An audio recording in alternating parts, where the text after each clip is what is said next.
avec notre série de formations sur le logiciel eManager. Dans cette nouvelle vidéo, nous continuons avec la démonstration du logiciel pour voir comment l'utiliser.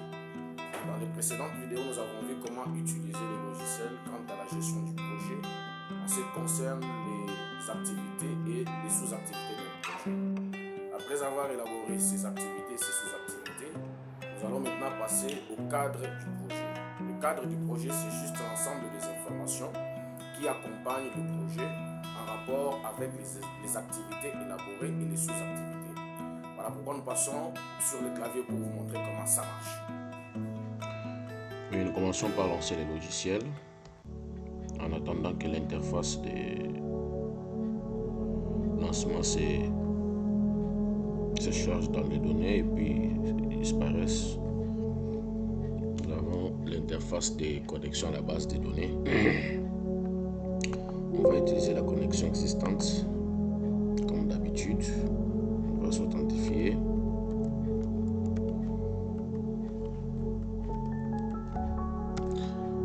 Et là, on patiente qu'on tombe sur l'interface d'application qui est là.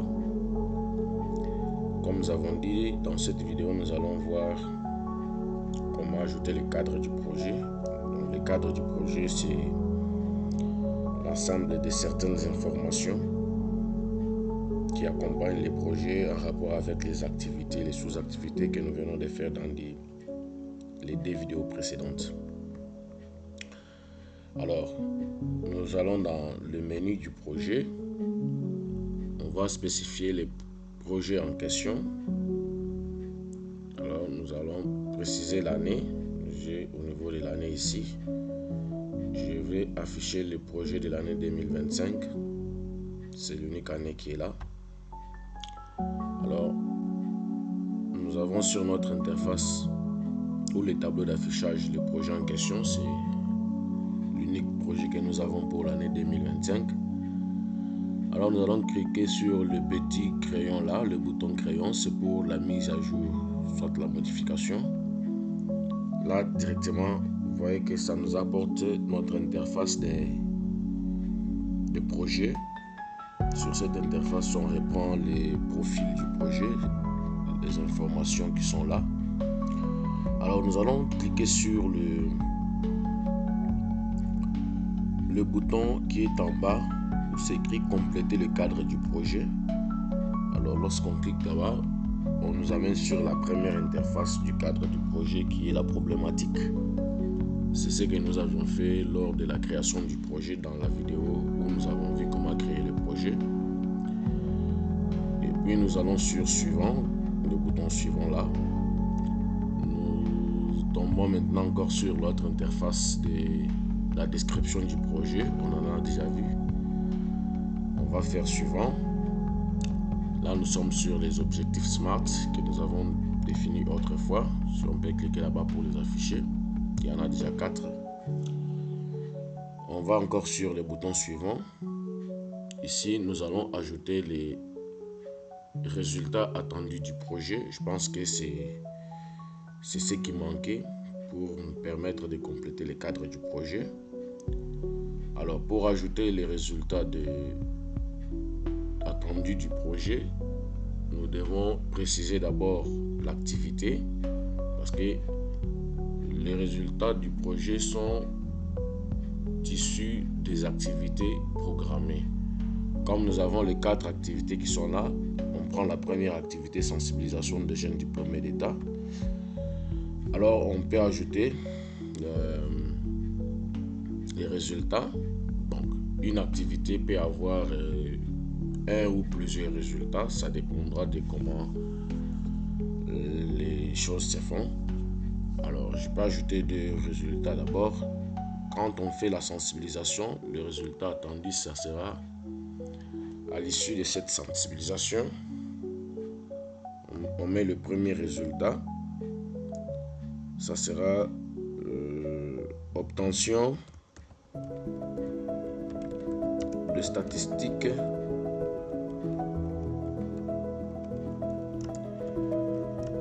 de jeunes diplômés d'État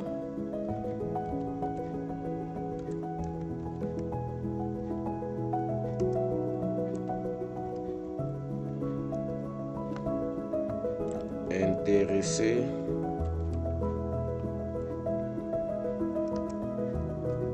par l'informatique.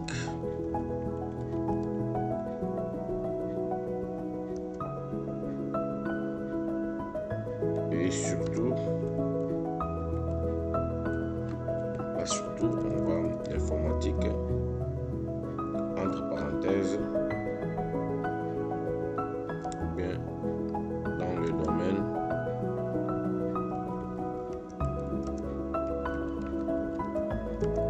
de conception.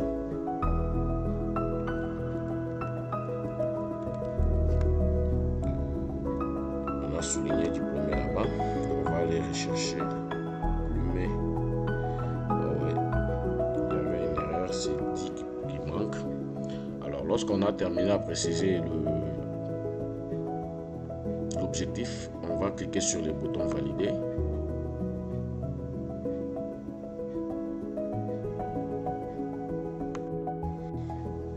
Là, nous voyons l'enregistrement qui s'affiche là-bas dans le tableau.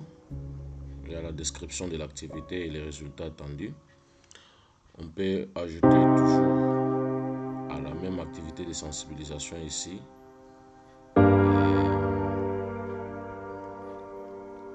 Nous avons déjà l'obtention des statistiques des jeunes diplômés intéressés par l'informatique dans le domaine de conception. Qu'est-ce qu'on peut ajouter encore comme résultat attendu dans cette activité? Je pense qu'on peut passer prendre une autre activité. Là, cette fois-ci, on va prendre l'information du staff et le résultat attendu. Ici, l'information du staff.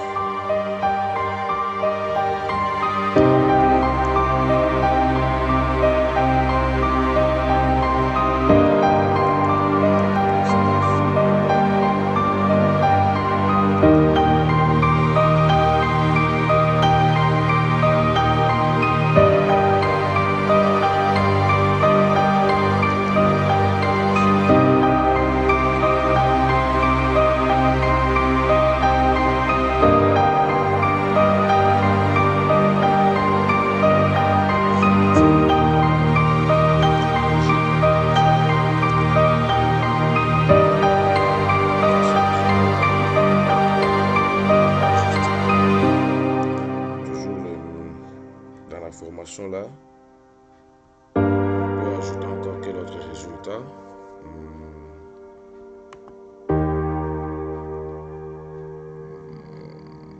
Bon, je pense que ça peut aller comme ça. Je prends une autre activité: recrutement des formateurs et achat des kits de formation. Là, c'est le premier résultat, c'est de recruter. Le résultat, ça sera lorsqu'on fait le recrutement, on va constituer la base, constituer la base de données des formateurs. Ça, c'est le premier résultat. Le second résultat, toujours dans la formation, dans le recrutement et achat, doter la structure de matériel de formation.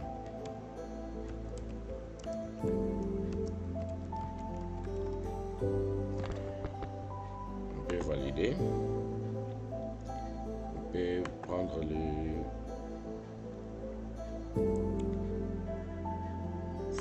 la formation des jeunes, c'est la dernière activité. Les résultats attendus ici, c'est former les jeunes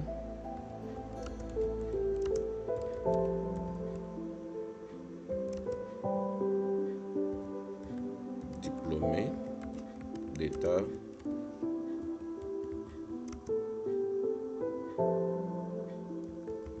dans la conception.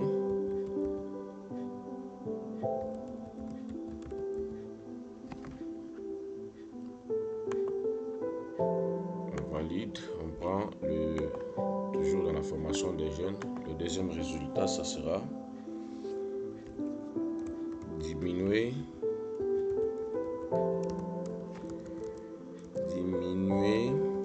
le taux de chômage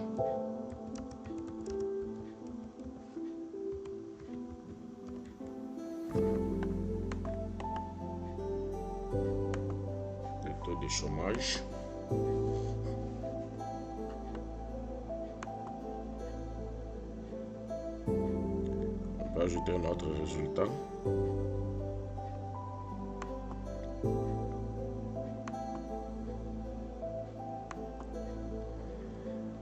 Après la formation, le résultat attendu, ça sera aussi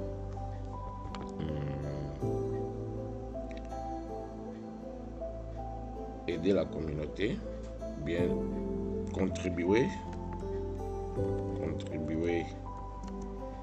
au développement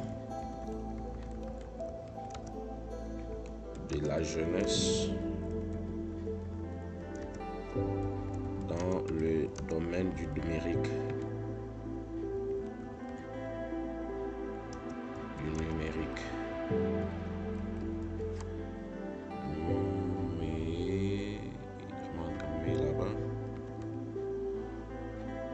Voilà, je pense que nous avons fini avec les résultats attendus du projet. Donc, comprenons que les résultats sont obtenus en rapport avec les activités qui sont organisées. Or, ces activités-là, ce sont les piliers qui font l'objet de l'élaboration du projet. Vous voyez comment les choses se complètent. Voilà, lorsque nous avons terminé ainsi avec les résultats attendus du projet, on va sur le bouton suivant. Ici, maintenant, nous allons préciser les risques d'exécution du projet et la mise en place d'un plan d'urgence. Alors, comme nous vous avons montré autrefois, lors de l'élaboration du projet, que le logiciel vous fournit un tutoriel pour vous permettre à voir les informations en rapport avec les risques et l'élaboration d'un plan d'urgence. Là, vous voyez le tutoriel qui est devant nous là-bas. Là, on peut voir comment élaborer et détecter les risques. C'est pour ceux qui n'ont pas assez d'informations sur l'élaboration l'évaluation des risques, etc. Vous pouvez parcourir ces documents-là qui est en format PDF. C'est un tuto qui va vous permettre d'avoir les informations, bien la connaissance exacte en ce qui concerne l'identification des risques. Voilà. Alors, cette identification des risques ici, c'est pour permettre au projet de pouvoir s'exécuter en cas de perturbation. S'il y a des problèmes, alors il faudra déjà prévoir un plan de sortie ou une solution alternative par rapport à un certain problème qui est prévu.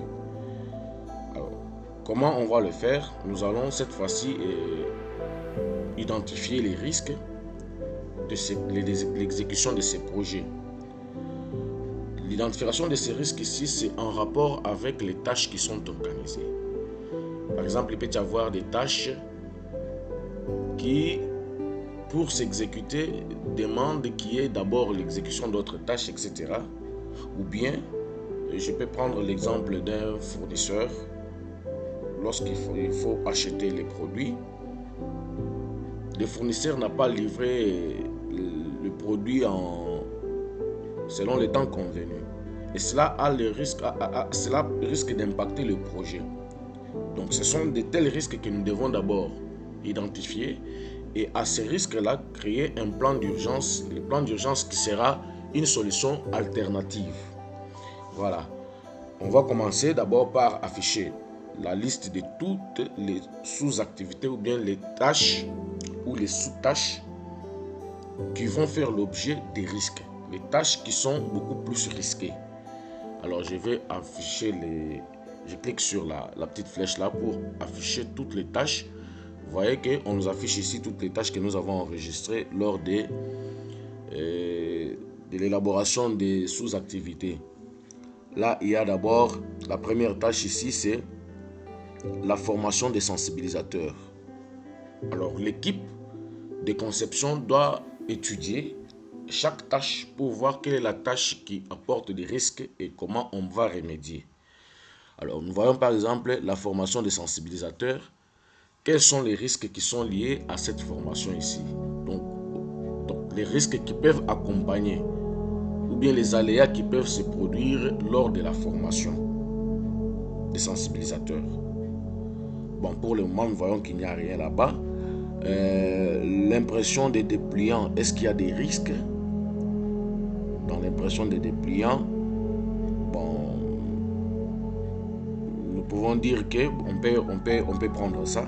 On peut dire que dans l'impression des dépliants, il peut arriver que le matériel tombe en panne, par exemple. Le kit informatique ou les outils de bureautique que nous avons tombent en panne. Alors, on doit maintenant donner l'intitulé de ces risques-là. On va donner l'intitulé des risques, par exemple, panne de matériel, par exemple. Alors, lorsque les matériels tombent en panne, ça peut être par exemple l'imprimante ou l'ordinateur ou je ne sais quoi. Alors, nous devons déjà prévoir l'alternative lorsque ça tombe en panne pour ne pas impacter les projets. Quelle est l'alternative que nous devons mettre à ce niveau là-bas? Ça veut dire que c'est le plan B, quoi. Donc, le plan B.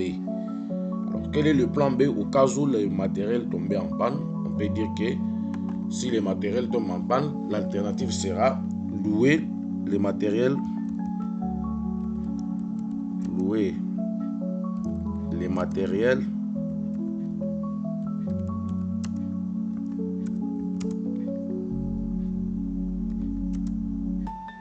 on peut louer ça auprès d'une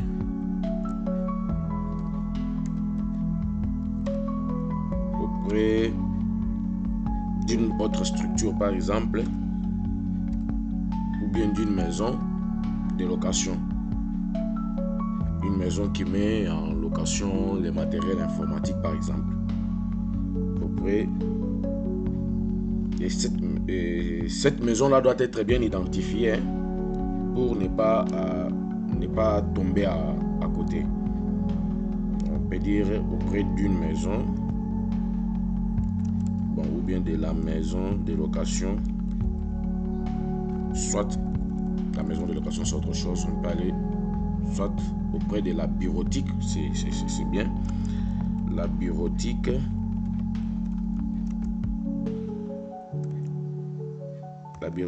JDEL par exemple.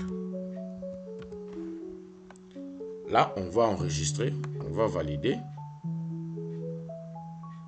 Alors, là, c'est ajouté. Alors, on peut dire encore quel autre risque. Nous rentrons cette fois-ci sur toujours dans notre liste de tâches. On va voir quelle autre tâche peut s'exécuter avec des risques. La sensibilisation proprement dite. Là-bas, je ne vois pas des risques. Le rapport de sensibilisation, est-ce qu'il y a des risques que cette tâche-là puisse s'effectuer? Bon. Préparation de la formation proprement dite. Appel d'offres et dépôt de candidatures, traitement des dossiers, je ne vois pas de risques là-bas. Publication de la liste des candidats, formateur retenu, achat, commande et achat de kits de formation. Voilà, on prend cette sous-activité-là, celle-là est liée au risque. Au cas où on a fait la commande auprès du fournisseur, comme je venais à peine de le dire, nous voulons par exemple, nous avons lancé la commande d'acheter par exemple 200 ordinateurs à Kinshasa ou bien en dehors du pays. Si la commande ne nous parvient pas vite, on peut annuler la commande auprès du fournisseur et acheter sur place par exemple. Alors, on va intituler le risque ici, on va l'intituler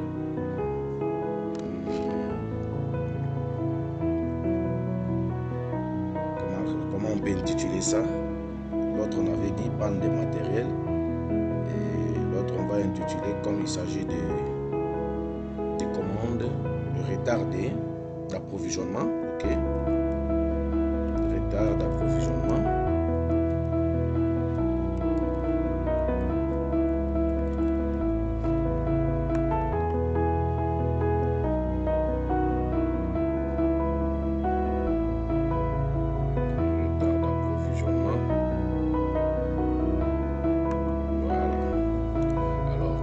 Solution alternative, acheter.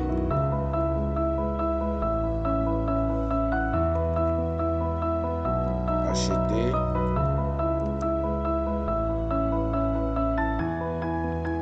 le matériel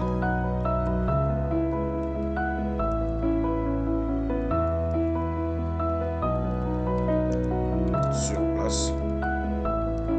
On peut préciser les magasins auprès desquels on peut acheter ce matériel-là. On prend par exemple IAC. On prend par exemple un autre magasin qui vend les fournitures ou bien les matériels informatiques. On prend par exemple la Congolaise. Voilà. Donc vous voyez maintenant qu'à cette sous-activité là-bas, il y a un risque. Le risque est le retard d'approvisionnement. Donc ce retard d'approvisionnement là en rapport avec la quantité des ordinateurs qui sont commandés en dehors du pays ou bien par exemple à Kinshasa, Lubumbashi, etc. Et au cas où le fournisseur ne parvient pas à nous produire ces matériels tels que nous les avons demandés, il faudra maintenant recourir au fournisseur local ou bien les magasins locaux. Voilà. Là, on valide. On va avoir encore une autre tâche qui peut avoir des risques. Là, c'est, on a vu formation, commande, préparation et mise en œuvre des formateurs, formation du premier module qui est l'initiation de l'informatique. Deuxième module, remise des brevets, etc. Bon, je pense que les activités que nous avons pour le moment spécifiées ou bien les sous-activités qui peuvent s'exécuter avec les risques sont ce que nous avons vu là. Voilà. Là maintenant on peut passer à autre chose. Je pense que nous avons seulement les deux risques qui sont là. Là je pense que nous avons terminé avec le cadre du projet. Là nous pouvons rentrer sur l'interface principale du projet. Donc, on clique sur projet là-bas. Et si nous voulons maintenant avoir le document du projet, on va seulement cliquer sur le cadre du projet qui est là. Là, directement, on va nous générer un document du projet qu'on peut soumettre auprès des bailleurs ou bien d'autres partenaires, etc. Voilà, les documents du projet là, le cadre du projet. Vous voyez, dans le cadre du projet, on a repris toutes les informations là que nous avons données de l'autre côté. On commence d'abord avec la problématique du projet. On peut commencer d'abord en haut là-bas. Il y a les titres du logiciel, etc. Les informations en rapport avec la fondation. Le premier point, c'est la problématique. Là, on a énuméré notre problématique. Le deuxième point, c'est la description du projet qui est là-bas. Le troisième point, c'est basé sur les objectifs à atteindre qui sont définis là-bas. Le quatrième point, c'est les résultats attendus. Ici, au niveau des résultats attendus, on donne tout ce que nous venons à peine d'enregistrer là. Vous voyez, résultats attendus pour l'activité A, sensibilisation des jeunes diplômés d'État, etc. quels sont les résultats attendus, ou bien quels sont les résultats attendus. Il y a l'obtention des statistiques des jeunes diplômés intéressés par le domaine. Nous avons le point suivant, c'est l'activité suivante, c'est l'activité B, formation du staff doté. Activité 3, ou activité C, le recrutement. Vous voyez les résultats attendus qui sont là-bas. Et puis maintenant, en bas, nous avons l'identification des risques et mise en place d'un plan d'urgence. Ici, on a dit, voici quelques risques détectés, leurs solutions palliatives. Premier risque, c'est panne de matériel selon la tâche d'impression des dépliants. Alors, comme résultat alternative ou bien proposition alternative, ça sera louer les matériels auprès des la bureautique, etc. Vous voyez que nous avons constitué nous-mêmes notre projet, notre cadre du projet, voulais-je dire, par rapport aux informations qui sont là. Et là, maintenant, on peut partager dans l'ensemble de la structure les documents, on peut revoir ce qu'il faut voir, et c'est comme ça qu'on élabore les projets. Là, nous vous disons merci, nous arrêtons par là. Si vous voulez voir toujours les mêmes documents au niveau de l'interface ici, vous cliquez seulement sur l'image qui est là de la liste. Le même document là va apparaître tel que c'est apparu de l'autre côté. Voilà, nous avons terminé avec le cadre du projet, ce qui va nous amener maintenant au suivi et évaluation du projet. Là, ça sera pour la vidéo prochaine. Merci beaucoup d'avoir suivi cette vidéo. Si vous avez aimé le logiciel, n'oubliez pas de partager la vidéo. Et aussi, si vous êtes intéressé, il y a dans le lien de la description de cette vidéo ici, nous avons laissé dans cette description-là le lien de téléchargement qui va vous amener à une page qui va vous permettre de télécharger la version gratuite des 45 jours du logiciel pour passer à la version payante. Merci d'avoir suivi la vidéo et nous vous disons à très bientôt.